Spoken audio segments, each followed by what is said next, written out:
Hey, Mike here. I just wanted to let you know that you can listen to Dark Poutine early and ad-free on Amazon Music, included with Prime.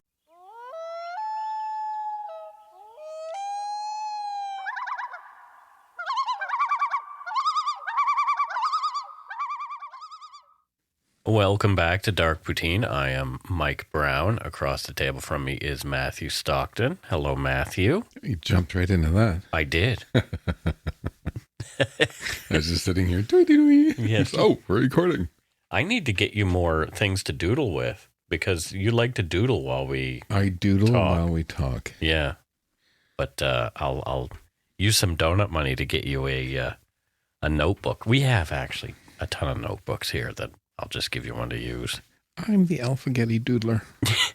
The Alphagetti. There is an actual serial killer called the Doodler that we should probably cover at some point. Okay. You might like that story. Maybe it's me. I doubt it. The views, information, and opinions expressed during the Dark Poutine podcast are solely those of the producer and do not necessarily represent those of Curious Cast, its affiliate, Global News, nor their parent company, Chorus Entertainment. Dark Poutine is not for the faint of heart or squeamish. Our content is often intense and some listeners may find it disturbing. We are not experts on the topics we present, nor are we journalists. We are ordinary Canadian schmucks chatting about crime and the dark side of history. Let's get to it. Put on your toque, grab yourself a double-double and a Nanaimo bar. It's time to scarf down some Dark Poutine. You are responsible for obtaining and maintaining at your own cost all equipment needed to listen to Dark Poutine. Dark Poutine can be addictive. Side effects may include, but not be limited to, pausing and questioning the system, elevated heart rate, pondering humanity, odd looks from colleagues as you laugh out loud at work, family members not into true crime worrying about you. Positive side effects may include some perspectives and opinions that you disagree with, as well as some wokeness and empathy. If you don't think Dark Poutine is for you, consult your doctor immediately.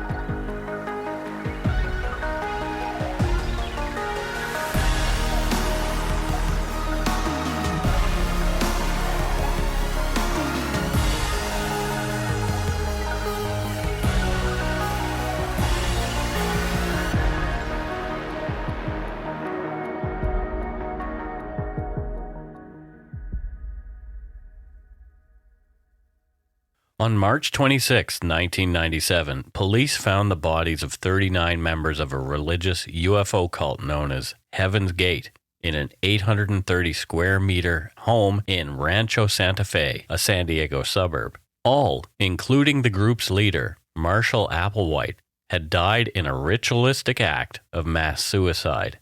The headline on the cult's website, which remains online today, stated, "Hale-Bopp brings closure to Heaven's Gate." Over the following weeks, as investigators probed what happened in the home, the story of the Heaven's Gate cult emerged, each detail weirder than the next.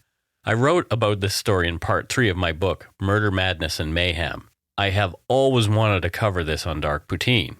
I've expanded on what I wrote in the book, especially toward the end of the story. I get into more detail about the victims. The medium of a podcast allows for other content, including audio clips from individuals involved in the case and other details I was unable to convey in the book, including a Canadian connection. That's right. Heaven's Gate is not an away game. It should go without saying, but trigger warning, the following episode deals with group suicide. You are listening to Dark Poutine, episode 234, Away Game, Heaven's Gate, UFO Death Cult.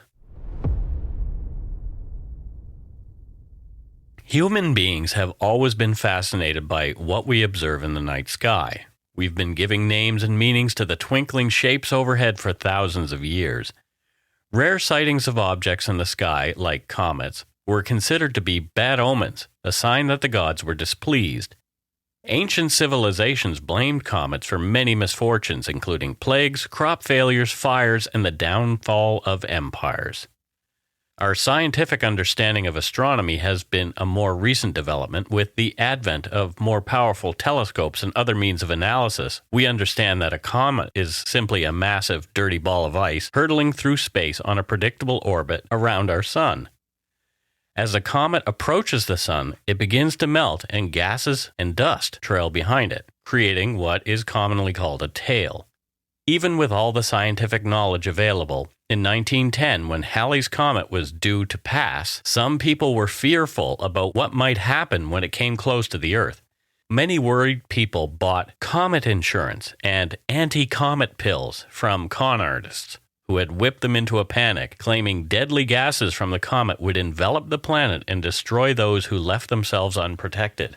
But Halley's Comet passed then, and again in 1986 without incident. Independent of one another, in July 1995, two astronomers, Alan Hale and Thomas Bopp, discovered a new comet with a 30-kilometer, 19-mile radius.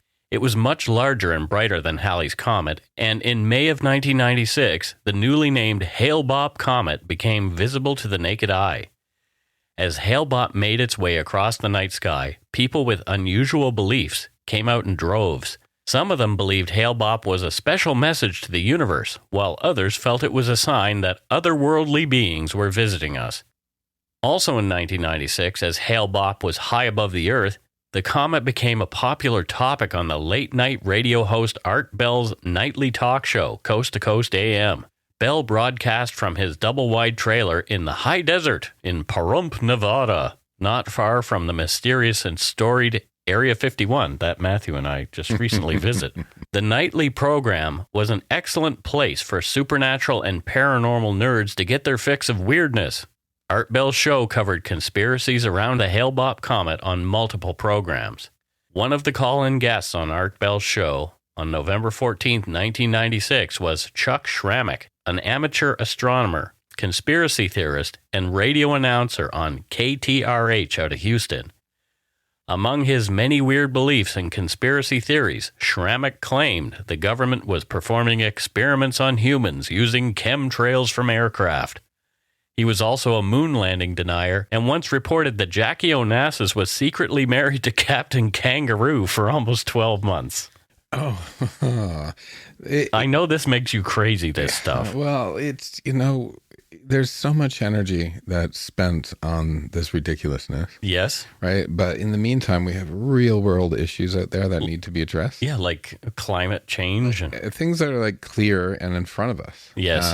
And that could actually be resolved if people took them on. Mm-hmm. Volunteer work, political action, voting, right? But instead of any rationality, we have people sitting at home buying into this stuff. Yeah, and pedophiles in the basements of pizza parlors in Washington, D.C. Dear. Yeah.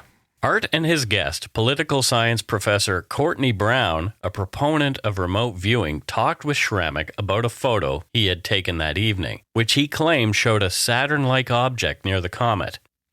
Schrammick claimed that the government's lack of public photographs of the Hale-Bopp comet indicated they were hiding something they felt might disturb people. According to his observances, Schrammick felt the object could be 3 to 4 times the size of Earth. I remember seeing the comet. Did you see it when it happened? I was working at night. I was driving for a security company at the time and listening to Art Bell as I was driving, and I remember looking out and seeing the comet. What year was this? 1996. I think I was in Moscow. Oh, okay. I don't think I saw it. Yeah, I saw it many nights. It was really a fascinating sight in the sky.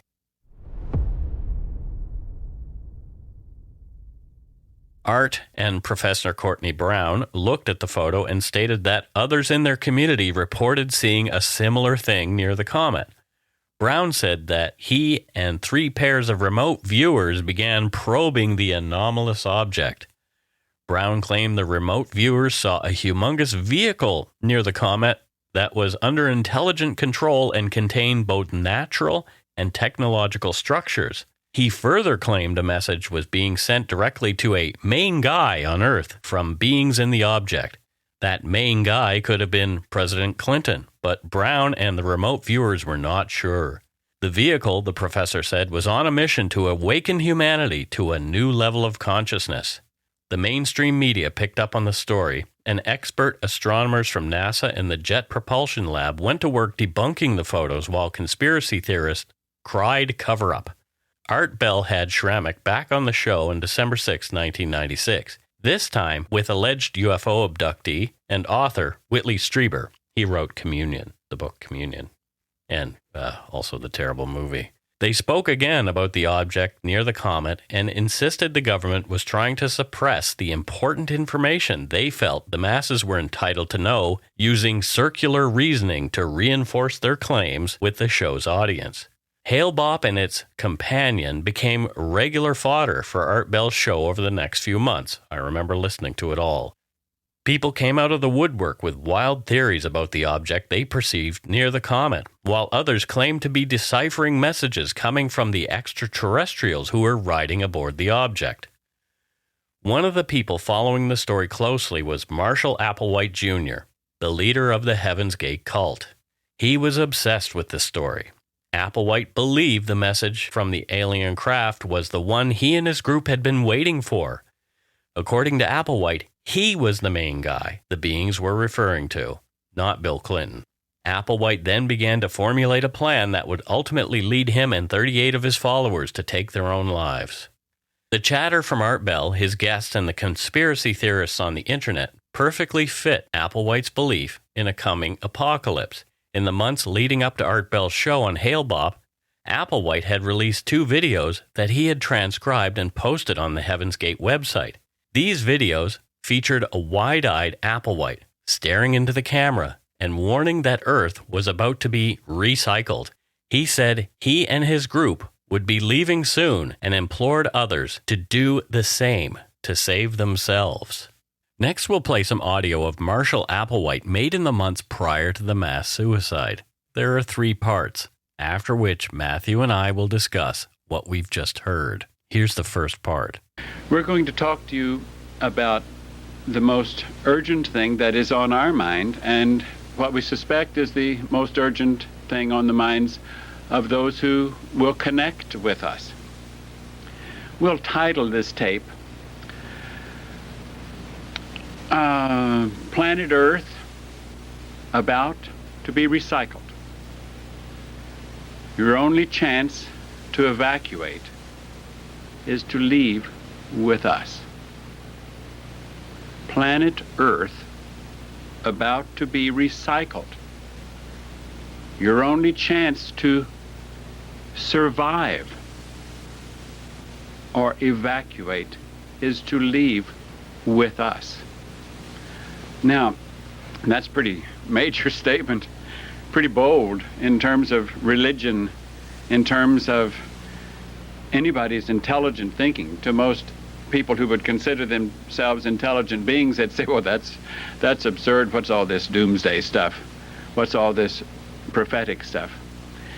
You know, intelligent human beings should realize that everything has their cycle. They have their season. They have their beginning. They have their end. They have cycles. We're not saying that planet Earth is coming to an end. We're saying that planet Earth is about to be refurbished, spaded under, and have another chance to serve as a garden for another human civilization. So what are your thoughts on that so far? I wrote down one word, we, and it's him saying all this. There's no we, but he's saying we to create that idea of groupthink, like right out of the gate. Mm-hmm. He's using typical marketing tactics. Okay. Yeah. Right? And he sounds a little bit like a used car salesman. Oh, yeah, for sure. Right? Mm-hmm. Yeah, the we thing, that's, I actually, when I try to do marketing, I try to use the word you more than we when you're talking about a brand, because you want it to be person-focused. Sure. So, yeah, he's just using typical marketing tactics. Yeah, it is definitely. I mean, he's an interesting cat. I mean, in the video, you just see him and he's staring straight into the camera. And as I said, he's like wide-eyed. He looks insane. He looks like a crazy person. Did you know that there was tests done years ago, and women's magazines where the person is staring at you out from the front page get more purchases than ones that don't? Yeah, that makes So sense. if you have a human looking at you in the eyes, more people will buy. Because you're connecting. Yes. Yeah. Because it's a deep animal psychological thing, right? And he's also using like age-old religious ideas about the cycles of things and all those kind of things. So this is what cult leaders do. They use familiar language to lure you in, like little seeds of things that you're already familiar with and you already believe in, to make it more attractive. Oh, interesting. Oh, he's connecting things for me. Anyway, let's listen to part 2 of the tape. It's just another minute and 30 seconds here. Now, the reason this is such an interesting time is not only because we're on the threshold of the end of this civilization, because it's about to be recycled, but because of where that finds us, where that finds you, where that finds those who would judge us, how we would speak of them and how they would speak of us. Now you keep saying us. Who do you think you are? Well, I, in all honesty, must acknowledge my father. My father is not a human father.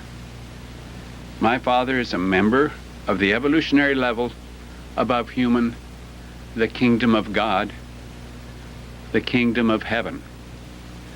My father gave me, long before this civilization, gave me birth into that kingdom level above human, that kingdom of heaven, that kingdom of God. Now you can say, well, I can't believe that. Well, it's up to you whether you believe that or not.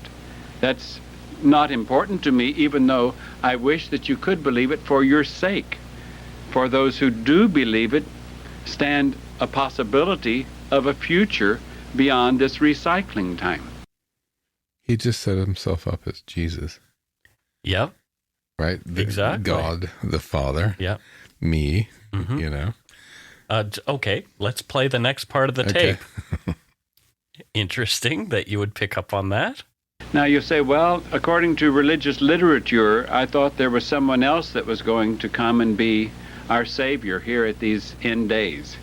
That was going to be Christ's return. Well, the name Christ might be a little confusing, or the name Jesus, because the name Jesus, of course, was the name given to the body that mind that was indeed from the kingdom of heaven came, and that mind was here 2,000 years ago, and that mind came for the express purpose of teaching humans how they could be saved, how they would not be plowed under at the end of the age. Well, we're at the end of the age. So the one, or the mind that was in Jesus, what? That mind is in me? You'll have to decide that for yourself. I must admit that I am here again, that I'm here saying exactly the same thing that I said then, trying to say it in today's language, trying to hope that for your sakes you can see what we have to offer you, for our Father offers you life. Not talking about human life. Do you see he corrected himself there? Yeah. He almost said I, and then he was flipped it to we again. Yeah. Yeah. Yeah, it's really interesting to listen to this guy because he says you have to figure it out for yourself whether or not I'm Jesus. And then he goes on to make statements as though he were. Mm-hmm. Who is this guy? Marshall Herff Applewhite Jr. was born on May 17th, 1931 in Spur, Texas, to Marshall Sr., a Presbyterian minister, and his wife, Louise. They were a devoutly religious family. Marshall Jr. wanted to follow his father's footsteps and became a minister himself, obtaining a degree in philosophy in 1952. Applewhite later pursued a master's degree in music from the University of Colorado and then embarked on a career in academia. Even though Applewhite was married, he struggled with his sexuality and had numerous affairs with men over the years. He and his wife divorced in 1968, much to Applewhite's and his family's shame. Then in 1970, Marshall was fired from the University of Houston and his life spiraled downward over the next year. After the death of his father, Marshall Sr., in 1971, depression overtook Marshall Jr. He reached out for help and checked himself into a psychiatric hospital. It was there that he met his spiritual partner, a pediatric nurse named Bonnie Nettles. Applewhite and Nettles shared spiritual and philosophical views and bonded over their mutual interest in UFOs, biblical prophecy, and paranormal subjects like spiritualism and reincarnation. Marshall and Bonnie began spending all their time together, reading scripture and talking about religion, the occult, and the paranormal. The two had been through a lot of trauma in their lives, and although they were not sexually intimate, there was a strong connection between them. Soon they began to believe they were on Earth for some divine purpose. They felt their next-level minds had been given to them to carry a message to a fortunate few who would follow them as they fulfilled biblical prophecies. You and Morgan aren't going to go down this path, are you? No, not even remotely. The odd couple began calling themselves the Two, after the two witnesses mentioned in the book of Revelation. Once out of the psychiatric hospital, the pair rented a car, using a stolen credit card, and took off for Canada, another Canadian connection. They traveled across this country spreading their strange message of salvation. While traveling, the couple was caught and convicted of credit card fraud. Well, that sounds very spiritual, which earned them each a brief stint in prison. So in short, the cult was started by two delusional convicts with a God complex. Well, they weren't just convicts. They were people who had been in the mental hospital. And a self-loathing homosexual. Right. With the time afforded him in prison, Applewhite redefined the basis of his New Age theology. He decided he was a higher life form than the other humans he dealt with daily. Of course he was. He believed he was sent to Earth from beyond the stars by a divine entity. He began to talk about aliens and UFOs, prophesizing that someday soon a sign would appear to prove his divinity. He and his followers would then be taken in a spacecraft far away from the backward folks on Earth. To transcend their lowly existence, Applewhite and Nettles took on a series of paired names. They called themselves Guinea and Pig, Ninkum and Poop, Bo and Peep. The monikers they finally settled on paid homage to Applewhite's musical education. They decided to call themselves T and Do from Rodgers and Hammerstein's timeless classic song, Do Re Mi from The Sound of Music. Applewhite would be Do, and Nettles was T. I think I'm going to call them Dill and Do. Dill and Do? Yep. They might have even gone by those monikers at some point. Over the next few years, Applewhite and Nettles began gathering followers through speaking engagements on the subject of human individual metamorphosis, which attracted New Age believers from all over North America. The group used a recruitment poster as a selling tool for their lectures in 1975 and 76. Documents preserved on the Heaven's Gate website succinctly encapsulate the focus of their talks. Applewhite and Nettles discussed UFOs, why the two of them came to Earth, and when they would leave. The couple claimed they had come from a level above human and took human physical form to educate the people of Earth about how and when they would be able to ascend to the next level themselves. They claimed they did not represent any religious organization and were not recruiting members, although they invited anyone interested in physical realms beyond their earthly existence to attend. So it's like, we're not recruiting, but we really are. Mm-hmm.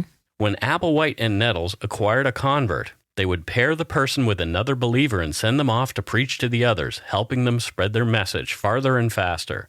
After gathering a core group between 1975 and 76, Applewhite and Nettles ordered the followers into seclusion to prepare for their mission.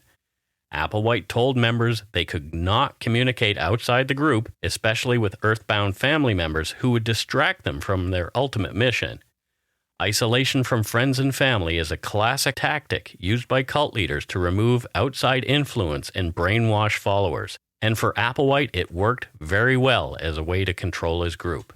In 1985, Bonnie Nettles died of liver cancer. Applewhite told the rest of the group that T had chosen to go on ahead. Her vehicle had broken down and had been left behind. He assured the group she would be there to welcome them when it was time to go. From that point on, Applewhite was the sole leader of Heaven's Gate. Over the next 12 years, the Heaven's Gate followers remained secluded, giving Applewhite ample time to brainwash them further. In 1992, they produced a series of videos called Beyond Human, The Last Call. which they hope to broadcast via satellite TV. The videos outline their mission and were meant to attract more members to their group. The theories postulated in the videos contained a mix of weird philosophy, pop psychology, science fiction, and odd interpretations of the verses from the Book of Revelation. In the introduction of the series of videos, the group claims to call itself Total Overcomers Anonymous because of their desire to overcome all aspects of the human kingdom. On October 23, 1993, while trying to attract the numbers required for their final mission, the group published a pamphlet titled Total Overcomers Classroom Admission Requirements. The pamphlet made it clear that Applewhite expected total commitment from anyone who joined the group.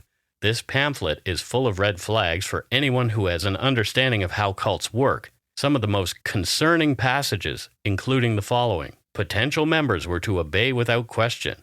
Initiates were told they had to relinquish personal possessions because they would not need them anymore, that personal items would hold them back spiritually.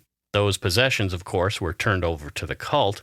Past relationships and connections with family and friends had to be severed prior to joining the cult, with Applewhite citing the same reasoning.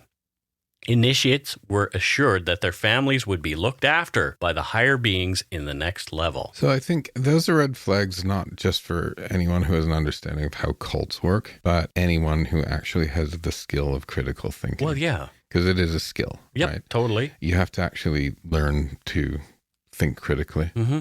And, when I see this, Yeah. I'm like, I don't know how cults work, but, I'm a critical thinker. Yep. And I'm like, nope. I was not always a critical thinker. I have developed my critical thinking skill. I did go and look into Dianetics. I read the book and I was totally enraptured by it because I was looking for something. And I wasn't quite sure how to look for something in a safe way at that point. So I did go to a Scientology thing in Halifax and all that kind of stuff. But you didn't go there. I didn't go there because I wasn't allowed to go there because A, I had been treated by a psychiatrist at one point, and B, I didn't have enough money. So I would have, had I not been treated by a psychologist or a psychiatrist, and had I had enough money, who knows? I might have been sucked in at that time. I think beyond critical thinking, I'd be way too rebellious and independent to allow anyone to have any control over me. Let's just say from the time I was a teenager until I finally sobered up, I would have been susceptible to this kind of thing, very much so. Interesting. All addictions, physical or psychological, were to be left behind because they were of the human world. The suppression of sexual desire, an area where Applewhite himself had struggled mightily, was paramount to the group. Applewhite arranged for a Mexican doctor to surgically castrate him and 7 other men in the group to assist in their goal to remain celibate. Members were also discouraged from adhering to a specific gender, which Applewhite said did not matter in the next level. All members of the group began dressing in a similar androgynous way and even adopted similar hairstyles, which were really shitty. They looked like Captain Kangaroo. On the plus side, with the men castrated and this commitment to celibacy, they're not bringing any children into the madness. Well, sadly, a few of them had already had children that they had left behind to join the cult, and we'll get into that when we learn about the cult members themselves. Upon joining the group, followers had to rename themselves, essentially erasing their past lives and identities. They adopted bizarre names, all ending in ODY. Applewhite claimed their new names were more befitting of space travelers. Marshall Applewhite was now in complete control of his followers, because they allowed him to be. More after a quick break. Hey, it's Kaylee Cuoco for Priceline. Ready to go to your happy place for a happy price? Well, why didn't you say so? Just download the Priceline app right now and save up to 60% on hotels. So whether it's Cousin Kevin's Kazoo Concert in Kansas City, go Kevin, or Becky's Bachelorette Bash in Bermuda, you never have to miss a trip ever again. So download the Priceline app today. Your savings are waiting. Go to your happy place for a happy price. Go to your happy price, Priceline. If you're looking for a smoking gun, I can absolutely guarantee you, you will not find it. In October 2001, a series of letters filled with a deadly powder called anthrax were dropped into the U.S. mail system. What started as an unprecedented case turned into an unsettling mystery. Who sent these deadly letters, and why? From Campside Media and Sony Music Entertainment, I'm Josh Dean, and this is Cover Up Season 4, The Anthrax Threat, available now.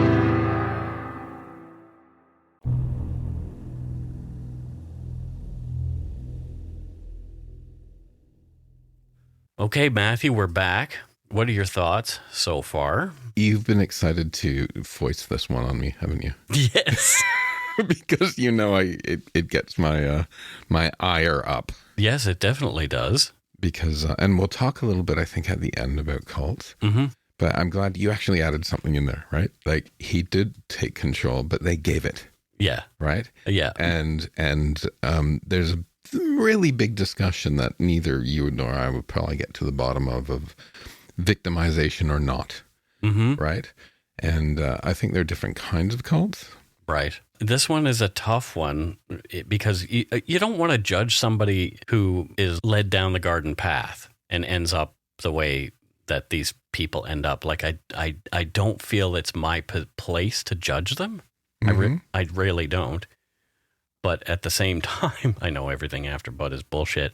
I feel like exactly like what you've been talking to me about this whole morning, that these people chose to listen to him. Yes. But what is your capacity at the time you make that choice? I think that is the important thing, because my capacity was definitely tainted when I was choosing things back in the day, because I was involved in some weird stuff.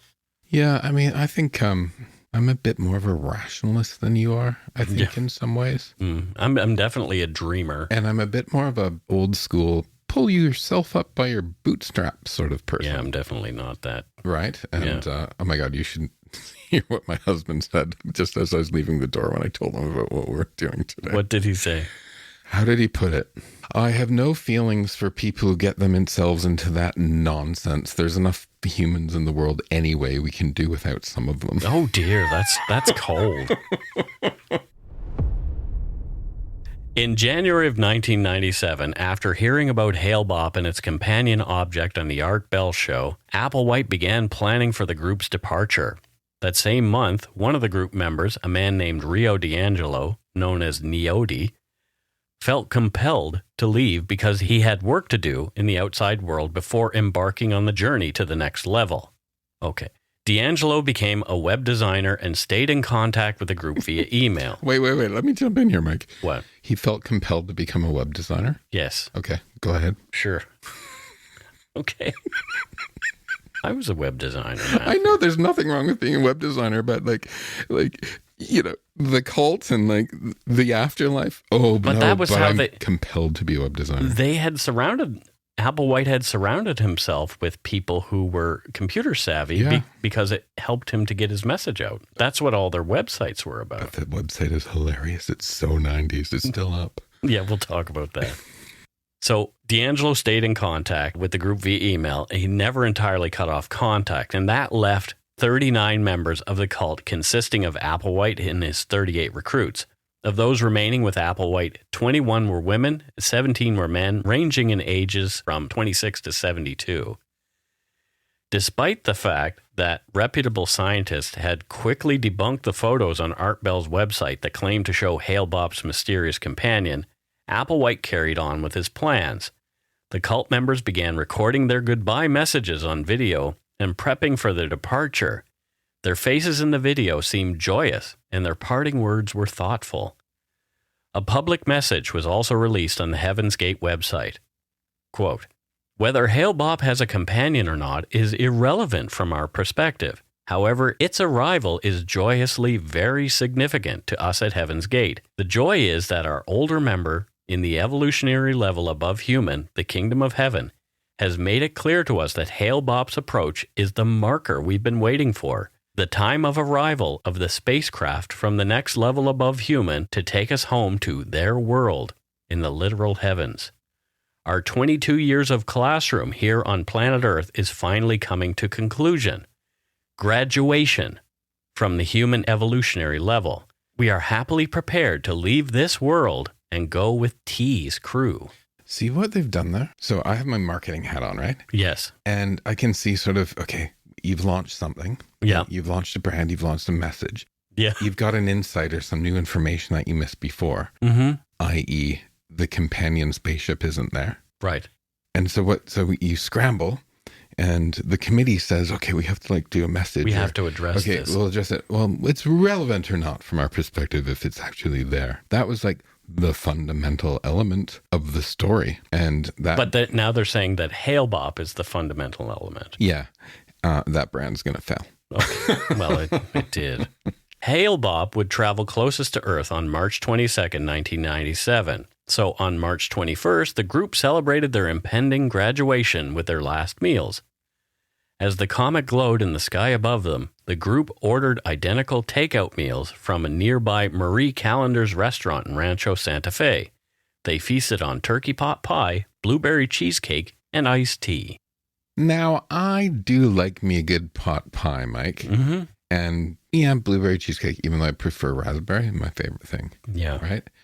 But feasted and last meal, I would have since it's the end of my life, I'd probably have a little glass of Sauterne and some foie gras and maybe some, have you ever noticed all the really yummy food is the cruel food? Yeah, like veal. And foie gras. Yeah. What would you have as your last feast? My last feast would probably be maybe some prime rib. I really like me some prime rib, some garlic mashed potatoes, just really, really smoothly whipped mashed potatoes. With lots of butter and cream. Lots of butter and cream, some mushrooms. Maybe we'd have some snail to start. I like escargot. I like me some escargot. But for dessert, the biggest ass piece of chocolate cake that you can imagine. Okay. Yeah. Nice. Yep. You know what came up in my Facebook memories yesterday? What? It was 3 years ago that I made you that saffron poached pear. I love that pear. Yeah, that was a good one. I think I'd have that as my last dessert. Oh, nice. Yeah. Well, anyway, we digress. Back to... I'm hungry now. Yeah, back to people who do themselves in. No longer privy to all that was unfolding at the house, Rio D'Angelo became concerned when he hadn't heard from anyone in the group on Monday, March 24th, 1997.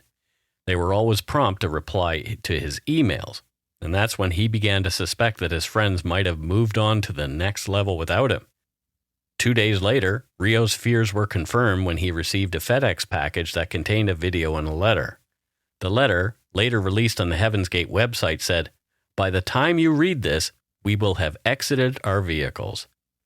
D'Angelo left work and went to the house in Rancho Santa Fe, knowing what he would find there. Holding a shirt doused in cologne to guard against the strong smell of death in the house, D'Angelo entered, recording on a video camera the eerie sights as he went from room to room. He later claimed he was envious of the group, who had all completed their missions. I wonder what cologne he used. I don't know. I bought a new cologne. I ordered it yesterday. I saw that. Marquis de Sade, Attack the Sun, it's called. Interesting. Yeah.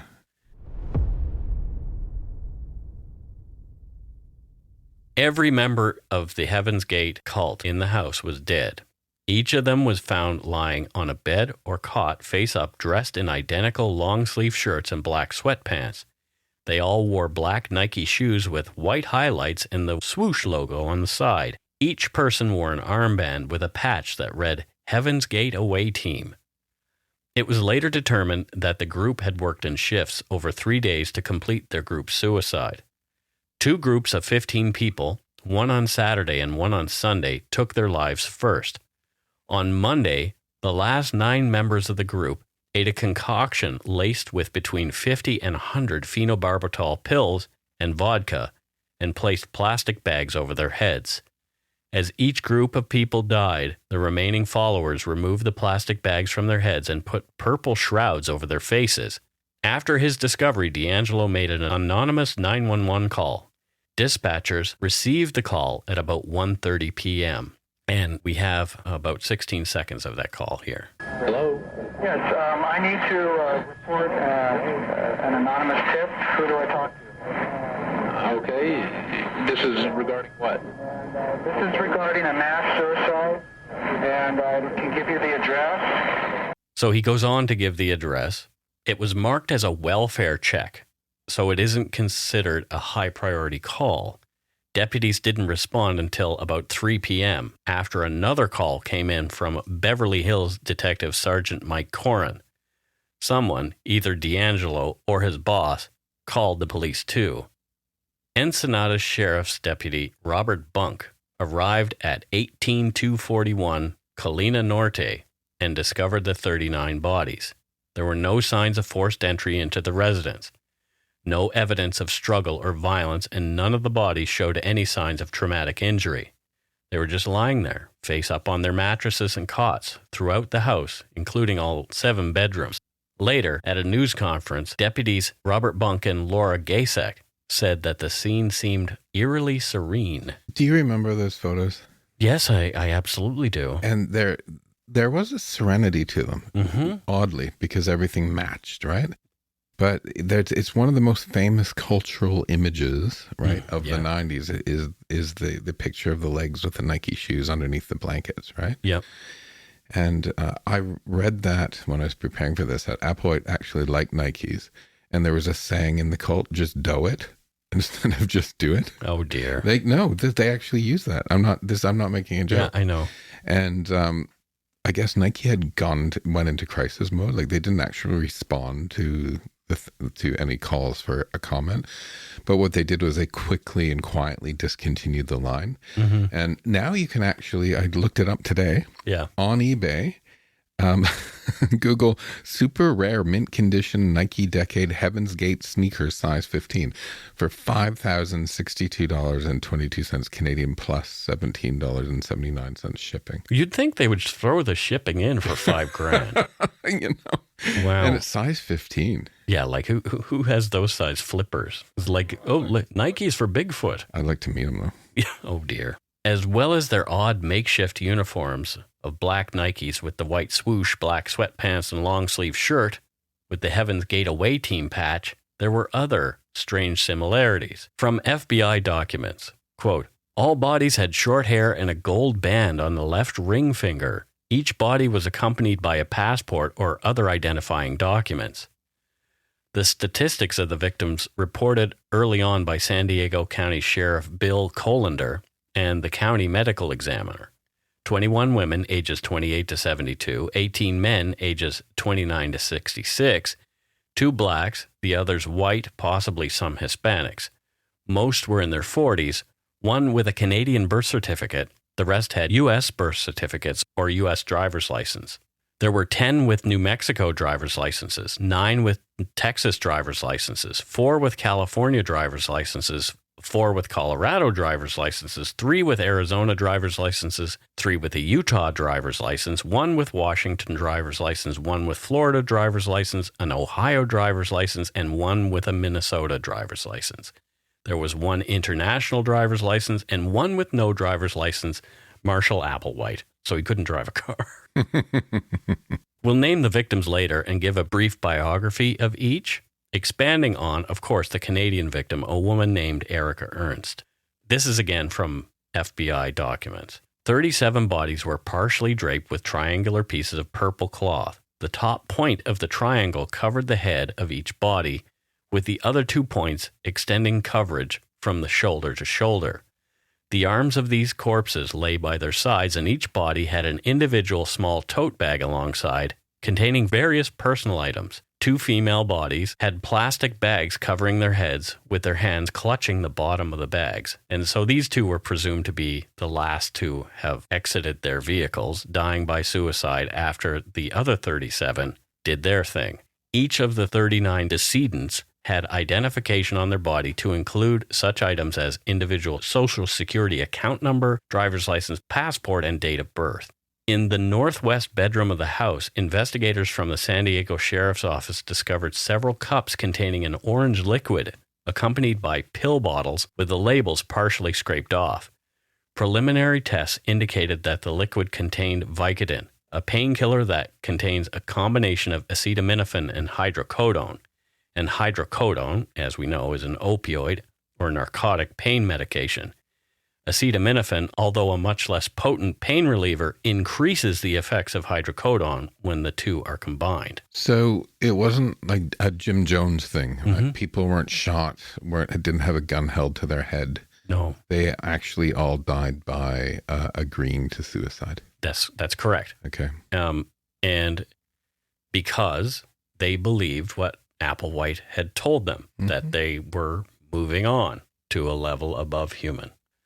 The sheriff's office recovered numerous letters and other writings, videos, both tapes and digital, pamphlets and photos. According to the FBI, all of the writings pointed to the same belief held by the group, that the human body is a shell, and at some point in life, everyone must decide to move to a higher plane to transition to a higher level of existence. Several computers were inside the residence, including one which bore the following screensaver feature: Red Alert, Hail Bop, Heaven's Gate.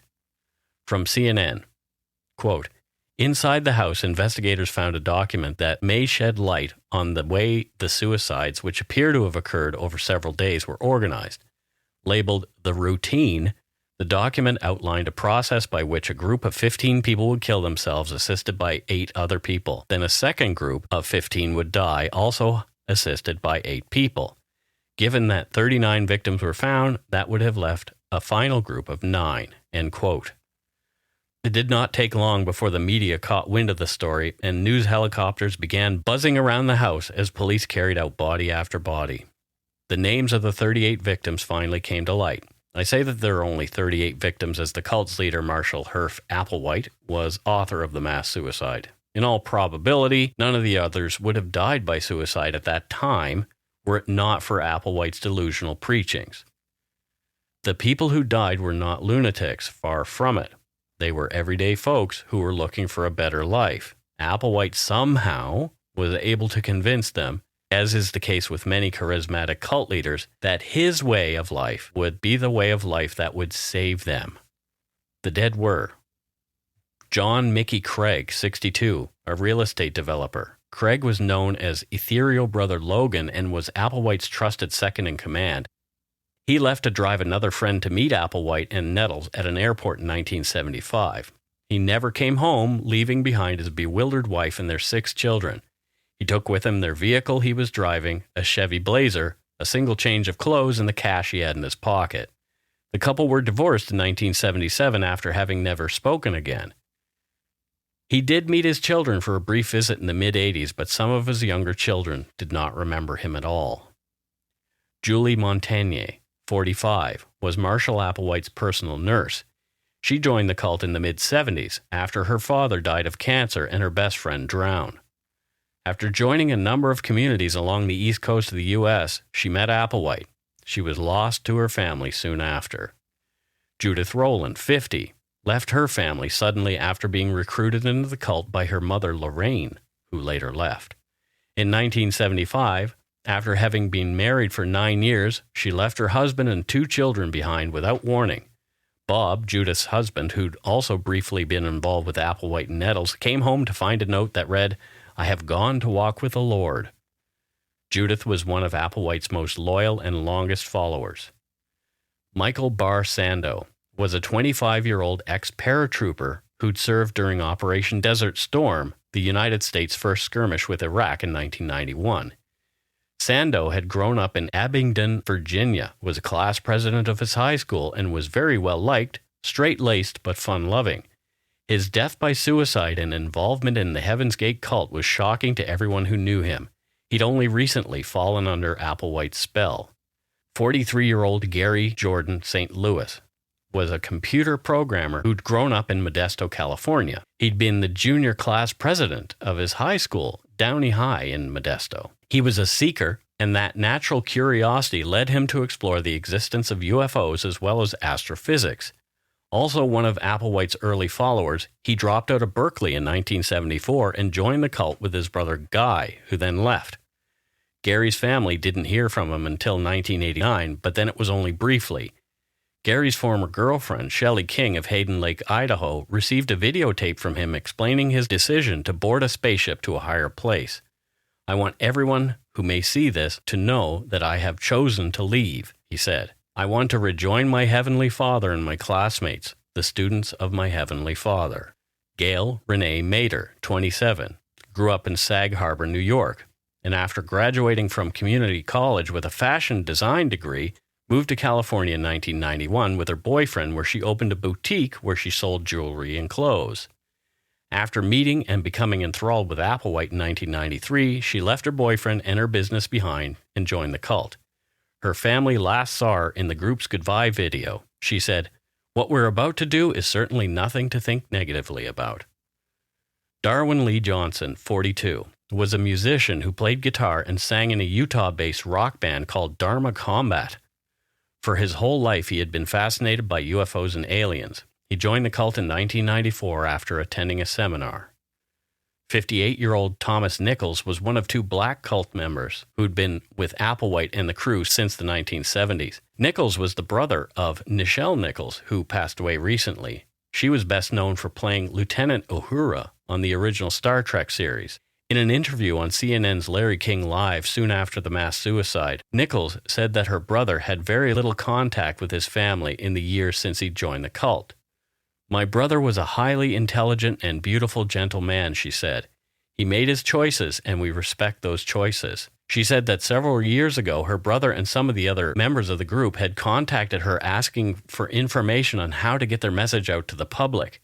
"They asked me what I thought would be the best way to let the world know what they were about," she said. "They talked about a great comet that would come someday." Susan Elizabeth Nora Popp, 53, had gone to Berkeley, where she majored in English and later went on to work as an editor for a computer company. In 1975, she and her husband traveled to Oregon, where they met Applewhite and Nettles. Pop's husband left, but she stayed on. Her mother, Jane Bradford, had only seen her daughter twice in the 22 years since Susan had joined Applewhite's cult before learning of the suicides. Norma Jean Nelson, 59, an artist who'd been wheelchair-bound since a childhood bout with polio. She lived in Dallas, Texas when she joined Applewhite in the 90s after leaving her husband and 3 kids. Joel Peter McCormick was 28 years old. He'd been living in Seattle trying to make ends meet as a masseuse after leaving Madison, Wisconsin, where he'd grown up loving Star Trek. He was disillusioned with life and desperate for answers when he met Marshall Applewhite in 1994. Just before his death, he wrote to his mother saying, "Trust me, I'm doing fine and continue to grow toward the future." Margaret Ella Richter, 46, was class of 1969 valedictorian at Las Plumas, California High School. She was a talented public speaker and loved marching with the high school band as a majorette. Even though she had graduated from UCLA with a master's degree in computer science, she seemed to be struggling mightily with life. She thought she'd found her answers when she joined Applewhite and Nettles in 1975. The year before she died, she wrote to her family for the holidays saying, quote, "Here's hoping I get a UFO trip for Christmas." Susan Strom was studying botany at Oregon State University when she met Applewhite in 1975 and dropped out to follow him. She'd always led her family to believe she was happy. Her parents and 6 brothers and sisters were shocked at her suicide with the group. She was 44. Joyce Angela Scala, 58, had grown up in Minnesota and had married an officer in the U.S. Navy, and they had 2 little girls. She went to work as on-air talent at a Tulsa, Oklahoma TV station after earning a journalism degree. She left everything behind 2 days after attending a seminar put on by Applewhite and Nettles. Jacqueline Leonard, 72, had been a medical assistant in Des Moines, where she and her husband Charles, an optometrist, were raising 3 children. Jacqueline always had an interest in religion. She left the family to follow Applewhite in the mid-1970s. She was awed in the fact that she'd stayed in semi-regular contact with her family, unlike most cult members. She talked a lot about what Applewhite was teaching her, but never about the possibility of suicide. David Moore, 40, at the time of his death, had been fed up with the world when he met Applewhite in 1975. He was just 19. He left his home in Los Gatos, California, breaking ties with his family, who only saw him twice in the next 22 years. He'd become a certified computer network engineer and did work for the cult. Cheryl Butcher, 42, had grown up in Springfield, Missouri. Classmates remembered her as smart but very shy. She worked as a computer trainer and joined the cult in 1976. Cheryl's mother, Virginia Norton, recalled a letter from Cheryl after she'd been following Applewhite for years. It said, quote, "Mother, be happy that I'm happy." Another time she ended a letter, "Look higher."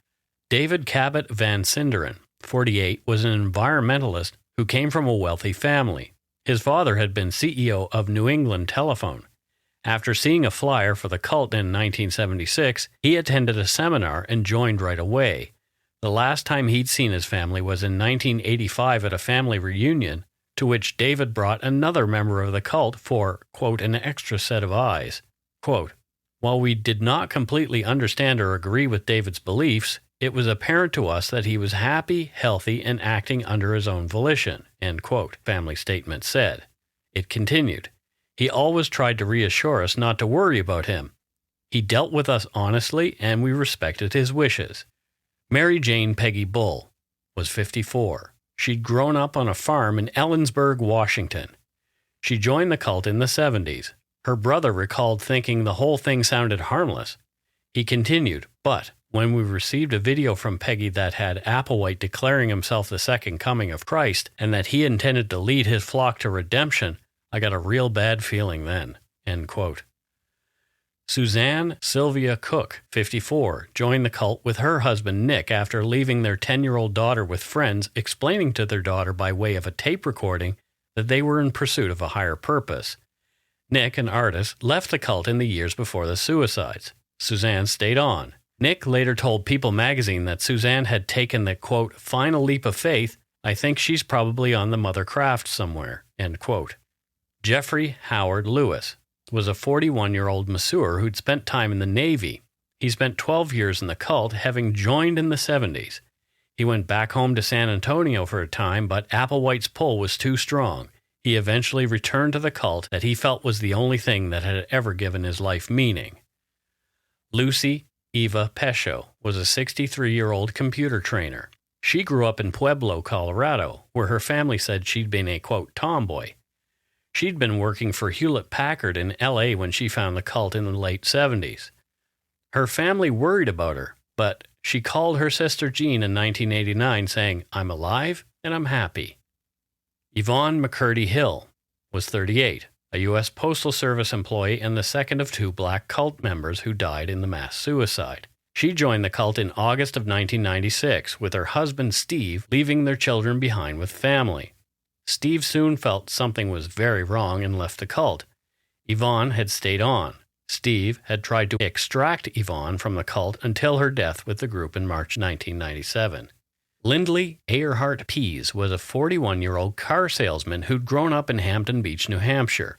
He joined the cult in 1978. Like Jeffrey Lewis, he'd left the cult for a time, had gone back to school, and even gotten married. In 1994, he divorced his wife and cut off contact with his family.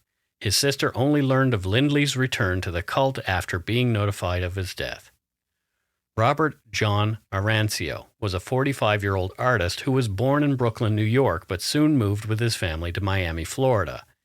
He met Applewhite and Nettles in the 1970s when he was attending Berkeley University in California. He told his family that he'd considered leaving the cult, but never did. LaDonna Ann Brugato, 40, was a computer consultant who was into New Age thought and was a spiritual seeker. She sold everything and left Newberg, Oregon to join the cult in 1994. In cryptic letters to her family, who had no idea where she was, she claimed to be a traveling minister. Raymond Allen Bowers was 45 years old at the time of his death. Before joining the cult, he'd worked as a commercial oysterman. He was depressed after his brother drowned in 1988 and never quite recovered. His wife divorced him, and he too, like many of the others Applewhite preyed on, was searching for something when he met the wide-eyed but compelling cult leader in New Mexico in 1994. He left behind 3 children.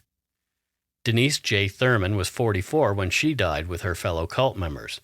She'd dropped out of Boston University and then headed west to join a commune. She fell in with Applewhite in the 1970s in California. The last birthday card she sent to her college roommate read, "Dear Sandy, there is no purpose to friendship other than the deepening of one's soul." Alfonso Foster, 44, a bus driver from Minneapolis. He was a spiritual seeker who read voraciously about philosophy and metaphysical subjects. He was known to have expressed his disappointment with this world and was looking to experience something higher. He joined Applewhite and the cult in 1994 after nothing more than a 20-minute phone chat with the cult leader. Nancy Diane Nelson, 45, had told her co-workers she was a nun living in a monastery with 2 men who were skilled with computers. Although she was a bit odd, her colleagues were shocked to find out she was among the 38 who died with Marshall Applewhite. Dana Tracy Abreu was 35 years old. Her half-brother Gary St. Louis was also one of the 39. St. Louis was on a hiatus from the group when Abreu moved in with him while working as a paralegal. In 1992, when St. Louis rejoined the group, Abreu followed. She was known as Eve Nodi within the group. Stephen Terry McCarter, 40, was from North Carolina, from findagrave.com. According to the media, Stephen, a.k.a. Sorority, was one of the more intense of the cult's members. In the early 1990s, he underwent a botched castration undertaken by one of the group members, Julie Montagnier. Both Sorority and a surviving member named Sawyer insisted on being castrated in order to prevent the body from feeling sexual desires. He was eventually surgically castrated properly. Michael Howard Carrier was known within the Heaven's Gate as Tolodi because of his height. He was a native of San Francisco who encountered T and Doe in 1975 at either Canada College in Redwood City, Santa Cruz, or San Jose. He was a fan of the conspiracy theorist Art Bell and was listening to the show in November 1996 when it was theorized that there was an unidentified object behind Hale Bob, who then agreed that this was their signal to exit. The suicides occurred a day after Carrier's 48th birthday. Sadly, there's very little biographical information available for the next 4 Heaven's Gate members who died with the others. Brian Allen Schaff, 40, was born in California. Brian was the youngest child of 3. Little is publicly known about Schaff, whose driver's license indicated a KOA campground in Las Cruces, New Mexico, as his last known address. Lawrence Jackson Gale, 47, was born in Denver, Colorado. Like Brian Schaff, there's little publicly known about Lawrence Gale's life before the cult.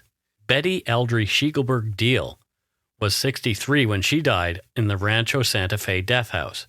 She was from Montana. Gordon Thomas Welch was 50 years old and had been born in New York, New York. This brings us to our 38th and our Canadian victim, Erika Ernst, who was 40 when she died, and she'd acted as the accountant for the cult. Erika was born and grew up in Calgary, Alberta. In 1975, Erika and her boyfriend, Frank Lyford, had just had a major 6-week backpacking adventure in Europe. They decided they would continue their journeys along the west coast of the U.S. They met Applewhite and Nettles while they were camping in Oregon. The couple went all in, sold everything, and threw in with the growing cult. Their families heard from them only rarely in the ensuing years until 1993, after a number of conflicts with the group. Frank Lyford was given $1,000 and told to leave. Erika stayed. Frank Lyford, also Canadian, but now living in the U.S., has spent years undergoing deprogramming and personal therapy to extricate himself from the tendrilous ideas implanted in his head by Marshall Applewhite. He has been working on a book titled Rekindled Flame: From Heaven's Gate to Freedom, My Life in the Heaven's Gate Cult and My Journey Back to Inner Guided Life. Frank is now a personal coach. On his website, Facilitating You, that's facilitating and the letter U.com, one of his goals is to, quote, facilitate for others the transformative experience of self-learning and awareness that I have found so valuable. Would you ever go to an ex-death cult member for personal life coaching? I'd like to have a conversation with him, sure. I mean, it would be fascinating to have a conversation, but it wouldn't be my top choice. Why not? It's like going to somebody who's recovering from alcoholism. Yeah, but I didn't join a death cult. No. Right? I don't know. He also left. I mean, he probably has he probably actually has an interesting perspective. Probably a lot to learn from him, but it wouldn't be my top choice. I'd just be a little bit nervous about it. Sure, there you go. Yeah. So he talks a little bit about it on his website. And so when relating to what led him to join the cult, Frank writes, quote, "The knowledge they shared answered many questions I'd held growing up that had never been answered to my satisfaction. However, it seemed that I had a susceptibility to the allure of the cult that most did not. Through patterns I now see that had developed early in childhood, I lacked a strong sense of identity and self. Perceiving what the Heaven's Gate group offered as esoteric and arcane knowledge, I hitched my wagon to their story, so to speak. I sought my identity in them, and they gladly provided. In effect, I yielded my power of choice to the two leaders and to the groupthink of the cult's subculture. I gave them the power to determine the everyday choices of living my life, of how, what, when, where, and with whom to express, eat, sleep, do, think, and even what to allow myself to feel. The goal the cult leaders espoused for me and my fellow students was to merge as cogs in the wheel for the benefit of the collective, overriding individual preferences and desires, and overruling any personal tendency or necessity for freedom, independence, or sovereignty. Our mindset and social construct became that of a hive mentality in which all of us were the worker bees. Every ounce of energy and every thought in our day was focused in devotion to the hive and its sovereign heads. This was framed as training and preparation for taking up membership in the next level, the evolutionary level above human. This was the essence of how I lived my life for 18 years. So they were the Borg. Essentially, yeah, we will assimilate you. Yeah. Lyford's years of therapy and reflection have brought him some valuable wisdom. He writes, quote, I recognized I had given my power away. I saw I had attributed to the cult leaders a life-governing decision, making capability and permission above my own, of seeing them as having an exclusive connection to higher realms and arcane information that I felt only they could provide. I saw I had granted an outlandish faith in them. I came to realize they were just two ordinary people who happened to have an inflated view of their own specialness in the eyes of God. End quote. So this is interesting, Mm-hmm. right? He decided to leave. Yes. So he made his choices, then changed his mind. Well, he was sort of kicked out. Probably because he was making choices. He was making choices, right? Yeah. He made choices, and he talks about making choices, right? Mm-hmm. And interestingly, earlier on, Nichelle talked about her brother. Yep. And how her family respects the choices he made. That's right. So this is where the whole thing of victimization and, it's not, I'm not victim bashing here. No, I know. Because it's a very different thing from like, a woman in a couple who's been abused, right? Yeah. To making these sort of choices in a cult. Mike, did they do what they wanted to do? I think they did. As simple as ultimately. that. Did they do what they wanted to do? And Yeah. you kind of go, wow, people do that, right? Mm-hmm. At least 3 former members of the Heaven's Gate cult ultimately died by suicide themselves in the months after the mass suicide event. On May 6, 1997, Wayne Cook and Chuck Humphrey attempted to die by suicide in a hotel in a manner similar to that used by the group. Cook died and Humphrey survived his attempt. Another former member, James Perky Jr., died by suicide by a self-inflicted gunshot wound on May 11th. Humphrey, who'd survived his first attempt at dying by suicide, ultimately killed himself in Arizona in February 1998. It seems that peace and nonviolence was clearly not the only thing in their minds. In April of 1997, a month after the suicides, investigators found a cache of firearms, including assault rifles and semi-automatic handguns, in 2 storage sheds that the group had rented. Well, the bright side of this is, they killed themselves and didn't go to some weird place where they're hurting other people. That taking others with them. That didn't make the choice. That's right. Yeah. Yeah. For months after the suicides, the media were on fire with stories about the cult's mass suicide. News organizations obtained the video D'Angelo had made after discovering all the deaths, which was shared online for all to see. 10 years after the suicides, D'Angelo, still a believer, released a book called Beyond Human Mind, The Soul Evolution of Heaven's Gate. Now more than 20 years later, D'Angelo and other former members of the group claim they are still somehow in contact with the Heaven's Gate away team.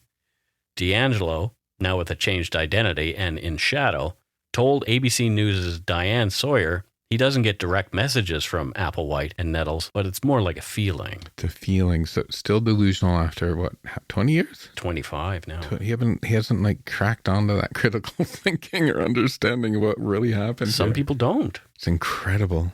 It appears that 2 former members living in Phoenix, Arizona, operating as the Tella Foundation, maintain the group's website, which is still online at heavensgate.com. If you want a new front-end designer, I know a few that could help you. It's so badly done. Well, now it's a historical document. It's actually kind of cheesy. It is very cheesy. And fun, right? Yeah. Sort of like retro.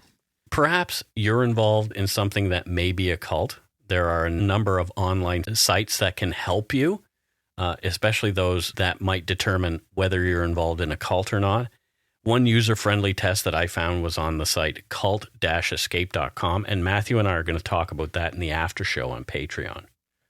Now, we realize we just talked a lot about suicide, and there is help available if you need it. If you just Google suicide help, it will come up with all kinds of resources close to you. In Canada, you can talk to Talk Suicide Canada, and that's at 1-833-456-4566. And the official website is talksuicide.ca. If you are feeling upset or in a dark place, please reach out for help. I know so many people that I wished would have done that. Mm-hmm. Me too. And we'll provide links in our show notes for help. And that's it for Dark Poutine episode 234, Heaven's Gate, UFO Death Cult. That's right. It's time for voicemails. You can leave us a message at 1-877-327-5786 or 1-877-DARK-PTN. We'd love to hear from you. Let's see who called us this week. All right. Here is our first voicemail. We had 3 this week that we're going to listen to. Well, hello, boys. It's little Lacey, the pepper on the poutine from last week. Finally got me shout out, and I thank you for it. Sorry I was impatient.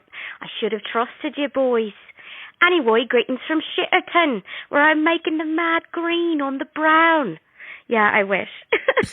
And it's kind of ironic that the second Patreon shout-out was from Germany.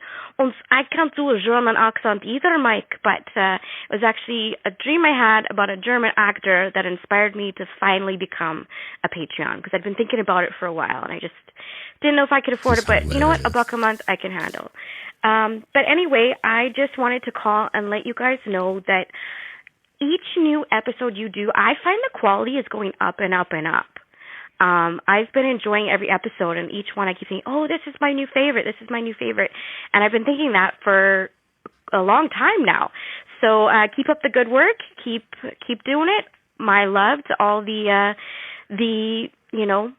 fur babies, dog, kitty, whatever, and, spouses, Carol, and I just wanted to let you all know that I really love the show, and I appreciate you guys. Thanks again. Bye. Well, thank you so much. Racy Lacey. Racy Lacey. I love her. Yeah, that was fun. Yes. And I can do a good German accent. I don't know what Matthew is talking about. Her accent, her German went into Scottish. Yeah, she was like really went Scottish. But she did a good accent you don't at do the a beginning. German accent. You do an accent of one person. Well, yeah. Right. Like, try to do a female German accent. I would not like to do a German accent as a lady. Now you sound like Werner Herzog in drag. Well, they're whatever. I don't do lady accents because I'm not a lady. Lady, it's definitely not a lady. No, Mr. Fartmobile. And you sent me that. You fart shamed me with the fart. I'm always going to fart shame you. I am a stinky man. Anyway, here's our second voicemail. We were going to play another voicemail here. We thought we had 3, but apparently we only have 2 because the second one, although it sounded like the guy had interesting things to talk about, there was like music in the background. And call in next week. Call in next week and turn off everything. Maybe hide in the closet with your phone. So like whoever's playing the tunes in the background isn't there anymore. But anyway, thank you. Let's listen to our third, which is actually our second. I'm confused now. The next one. Hi, Mike and Matthew. This is Sandy calling from Saskatoon. My daughter got me into listening to your podcast, and I love it. I just finished listening to the episodes about David Milgaard and Gail Miller, and I just wanted to thank you for doing such a good job telling their story. In listening to your voicemails after the second episode, I heard a caller refer to the alphabet streets as Alphabet Land. I've also heard and used the reference alphabet soup. Matthew also mentioned that he missed the area when he was here. The streets are located east of Idlewild Drive. So depending on where you were, you may very well not have seen them. And something I did notice was your pronunciation of Langenberg. It's actually pronounced Langenberg. Aren't pronunciations of towns you aren't familiar with so difficult? Anyway, thanks for the great job you do. Have a great day, and go shit in your hat. Yeah, I'm done feeling bad about pronunciation. I was telling you it's Langenberg, and you wouldn't listen. Oh, bullshit. Matthew is so full of shit right now. Thank you for calling in. Yeah. Oh, my God, you're so full of poo. Anyway, that's it for voicemails. That's it for this week's voicemails. Again, you can leave us one at 1-877-327-5786 or 1-877-DARK-PTN. We'd love to hear from you, even if it is just to say hi and to tell us to go shit in our hats. If you're stumped for what to chat with us about, a quick story is welcome. First up, as far as Patreon goes, we have Adrian Hyde. And Adrian, I don't know where Adrian is from, Matthew. Where is Adrian from? Hyde Park. Hyde Park. Oh, in the UK? Nope, London, Ontario. There's a Hyde Park in... Oh, yeah, you've told me this. Everything's the same. There's the Thames and all of that. Everything's the same, yes. So Is the Thames as dirty in Hyde Park in London, Ontario as it is in... Oh, there was a body in it a couple of weeks ago. Oh, dear. Yeah. So Adrian's from Hyde Park. And what does she do in Hyde Park? She, what are those puppets called? Punch and Judy. She does Punch and Judy shows. That's such a violent thing. I know. It's because Punch, like, literally punches Judy. Punch and Judy, yeah. Yeah, it's like it domestic. Goes back hundreds of years. Domestic violence. Hundreds and hundreds of years. Like medieval times. Yeah. Yeah. Yeah. Well, okay, great. Thanks, Adrian, for doing your really violent puppet show. Well, no, we'll go with the theme of everyone calling us a super woke program with a homosexual on it. I guess there's some like nasty reviews about me. So she does a woke version of Punch and Judy. Yeah. Yeah. Well, I don't know. People don't like, So, yeah, woke versions of Punch and Judy are fine. But, yeah, if it's domestic violence, I don't really kind of want to watch that. 9. Next up, Adrian. Thank you, Adrian. And next up, we have Michelle Rankin. And she's from Mount Gravatt East in Australia. She's a nice lady from Australia. Nice lady. She's a Sheila. Mount Gravatt East. Yes. I wonder what's on the west. I don't know what's in Mount Gravatt West, but... well, thank you for becoming a patron, Michelle. Yeah, and what does Michelle do there in Aussie land? She's a Sherpa on Mount Gravatt. I wonder if Mount Gravatt is actually like a tall mountain. She takes you from east to west. Oh, there you go. Yeah. Someone's got to do it. Well, thank you for doing that. Sherpa. Next up, we have Damien Mockford, and Damien is from Crossroads, Nova Scotia. Damien Mockford, and what? I love that his name's Damien.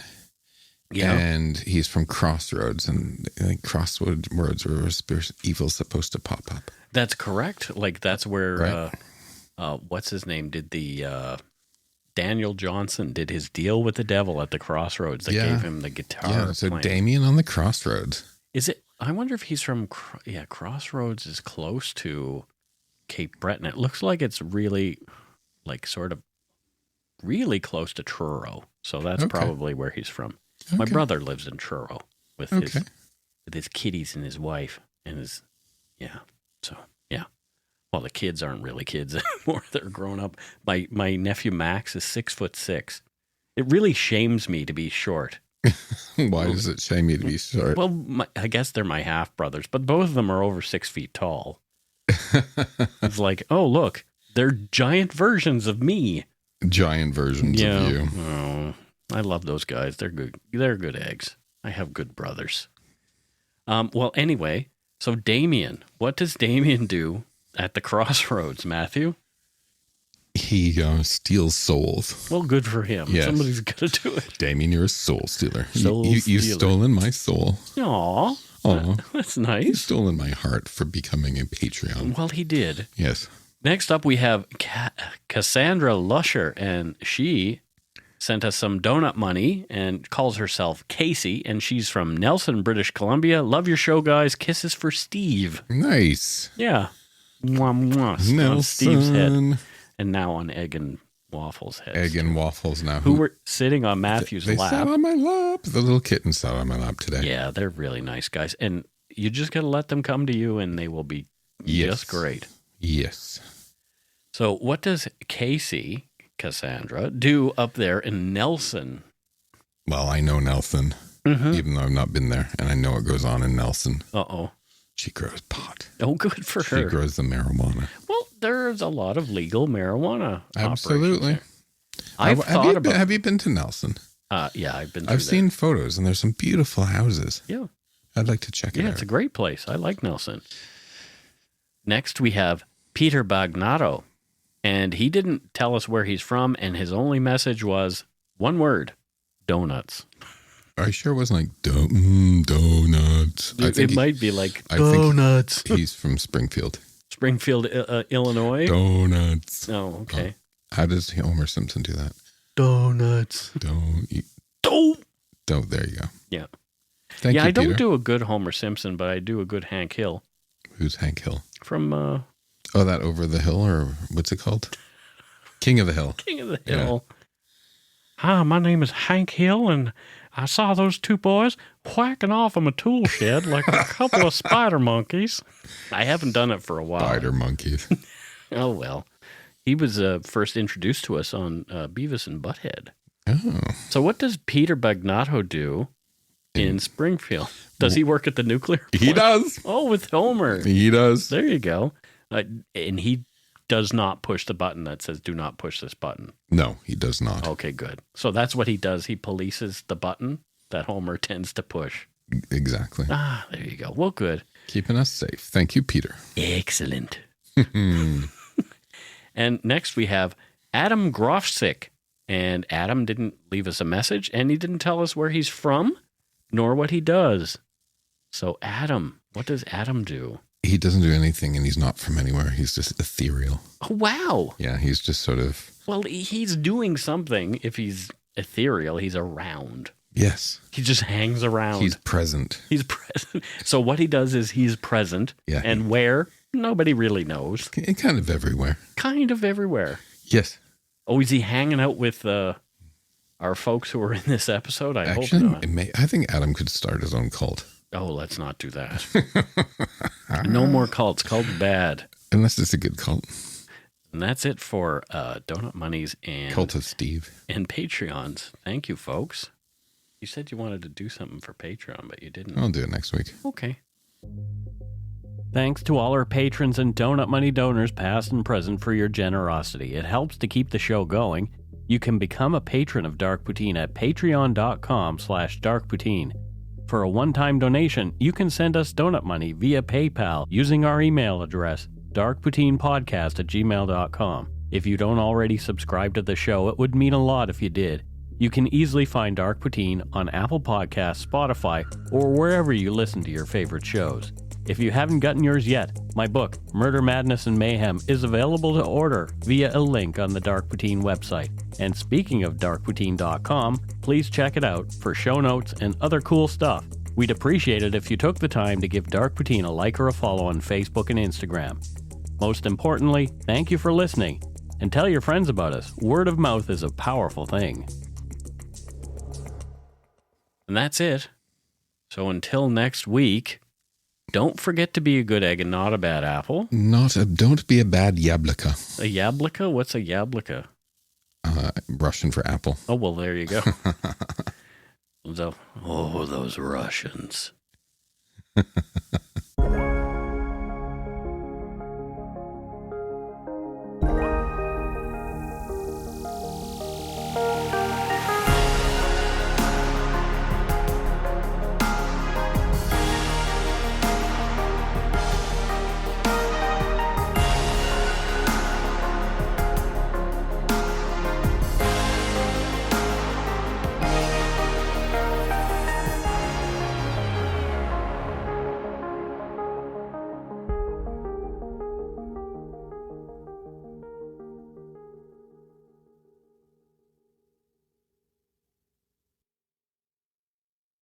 I said to my parents, don't trust her. They wouldn't listen. Every family has a secret. Joy Delaney, mother of 4, has gone missing. From the author of Big Little Lies comes a chilling new mystery to W. You were an emotional chaos sinkhole, Amy, and I'm sick of it! Starring Annette Bening. Nobody can break your heart like your own children. And Sam Neill. She will come back. Here we go. Strap in. Apples Never Fall. All new Thursdays, only on W. Stream on Stack TV.